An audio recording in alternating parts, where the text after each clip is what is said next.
আসলে দেখেন বিশৃঙ্খলাটা কেন হয়, যেমন হচ্ছে যে বিশৃঙ্খলা থাকলে আমি প্রথম আলোচনায় বলেছি অনেকেরই সুবিধা হয়। এখন আমি যদি সরকারকে দেখতে হবে যে আসলে সে কার জন্য সার্ভ করছে, সে কি জনগণের জন্য নাকি কিছু মানুষের জন্য, এই সিদ্ধান্তটা সরকারকে নিতে হবে।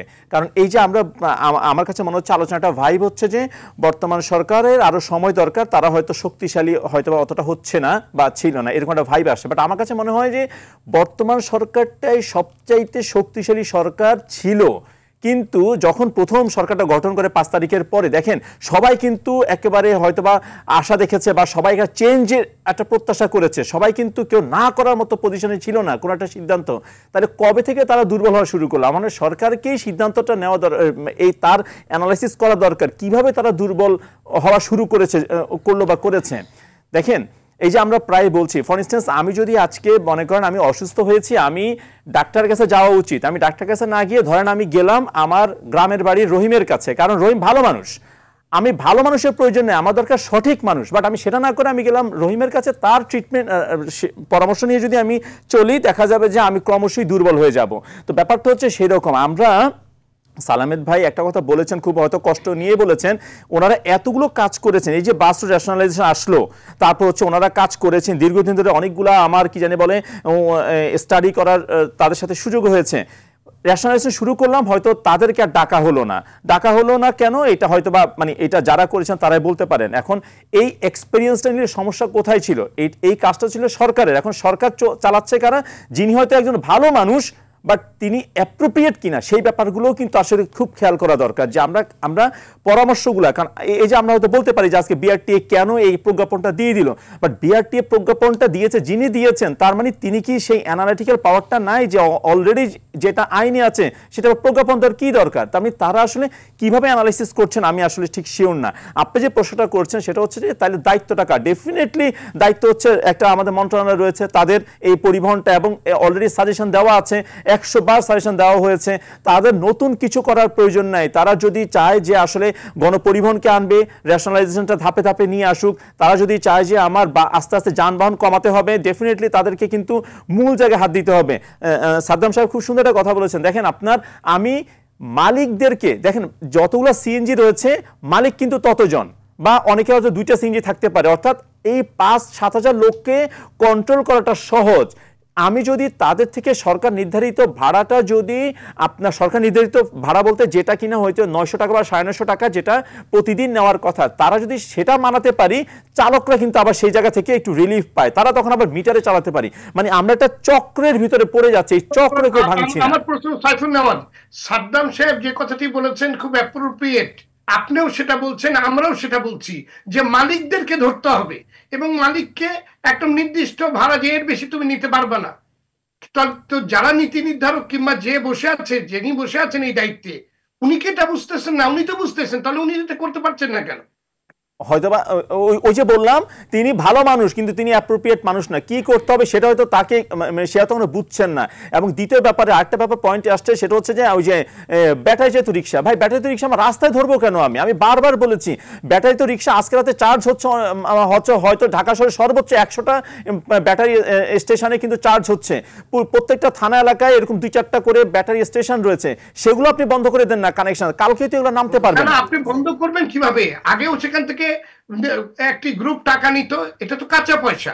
এই রাইট, কাঁচা পয়সা যেখানে রয়েছে সেটা আমি গণপরিবহনের শৃঙ্খলা বলেন, সেখানেও কাঁচা পয়সা আছে, সেখানেও কাঁচা পয়সা আছে। ব্যাটারি তো রিক্সা যখন কাঁচা পয়সার ব্যাপার, তখন কিন্তু আর এই আমাকে যদি জিজ্ঞেস করেন করণীয় কি, এখানে আমি ব্যর্থ হই। যেখানে কাঁচা পয়সার কাছে সবাই দেখা যাচ্ছে হার মেনে যাচ্ছে, জনগণের ভোগান্তি হচ্ছে, কিন্তু এই জায়গাতে সিস্টেমটাকে ঠিক করছে। বাট এই সরকার তো আমরা গুরুত্বপূর্ণ একটি কথা বলেছেন যে 100টি পয়েন্ট থেকে চার্জ হচ্ছে, সেখানে শত শত রিক্সা কিন্তু সারা রাত চার্জ বন্ধ করা যায়। এগুলা বেশিরভাগই আপনি অবৈধ বিদ্যুৎ নিয়ে এই চার্জগুলো, অবৈধ বিদ্যুৎ আপনি থানা এলাকায় সবাই জানে কোথা থেকে হচ্ছে। তো এটা কি বন্ধ করা খুব একটা কঠিন কাজ? একেবারেই না। এটা তো পুলিশ চাইলেই কালকে পারে, পুলিশকে সেই সাপোর্টটা দেওয়া হোক, সেই টেকনিক, সেই আইডিয়াটা দেওয়া হোক, বা পুলিশ যদি চায়, কারণ সে যদি চিন্তা করে যে এই রিক্সা চললে আমার লাভ, আমি তো বললাম বিশৃঙ্খল পরিস্থিতি থাকলে কিছু মানুষের লাভ হয়, ভোগান্তিতে পড়ে জনগণ। এখন সরকার, আমি মনে করি বর্তমান সরকার এখনো যে পর্যায়ে আছে, ডেফিনেটলি তারা যদি কিছু সঠিক সিদ্ধান্ত নেয়, আমাদের এখানে দরকার সঠিক মানুষ।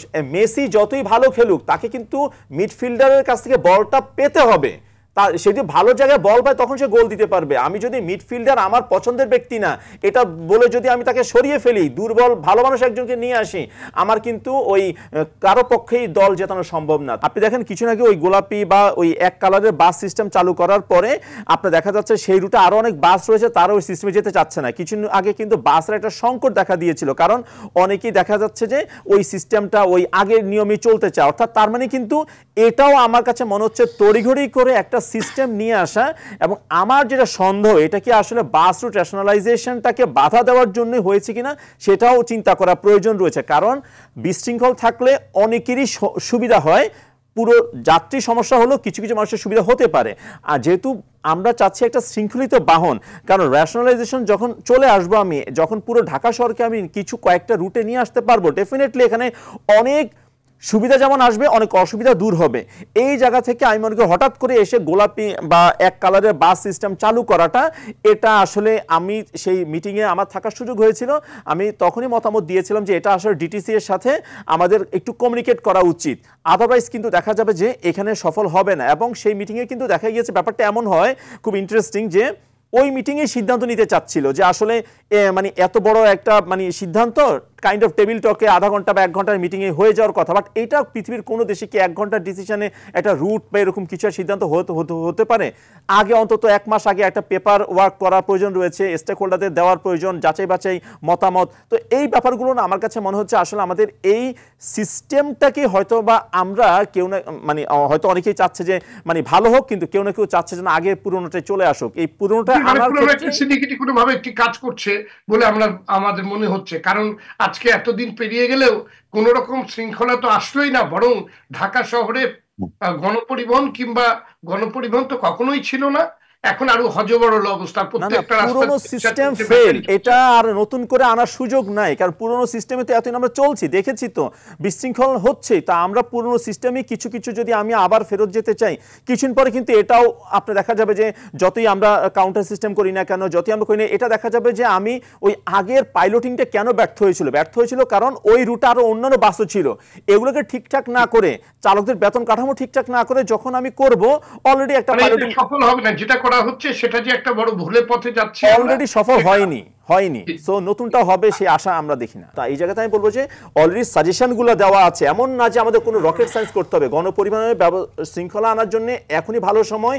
এবার যদি আমরা না পারি, আমি লিখে দিতে পারি আর কোনো দিন গণপরিবহন শৃঙ্খলা ভালো হবে না। ইকবাল হাবিব ভাই যেটা বলেছেন গোলাপি রঙের বাস আইডিয়াটা কোত্থেকে আসলো, এটা আসলে আমার মনে হয় যে একটু মানে এই জবাবটা অন্তত চাওয়া উচিত। যেমন ডিটিসি এর কাছে আমি একটা জবাব আমি প্রায় চাই, যে সেটা হচ্ছে যে আপনারা যে পাইলটিং করলেন কি এটা ব্যর্থ কেন হইলো, সেটা কি কখনো অ্যানালাইসিস করছেন? ঠিক একইভাবে হঠাৎ করে আরটিসি কেন আপনার হঠাৎ ডিটিসি এর প্যারালালি আরেকটা জাস্ট ইনজেক্ট করে দিল, এই ব্যাপারগুলো বিশৃঙ্খলা তৈরি করবে আরো।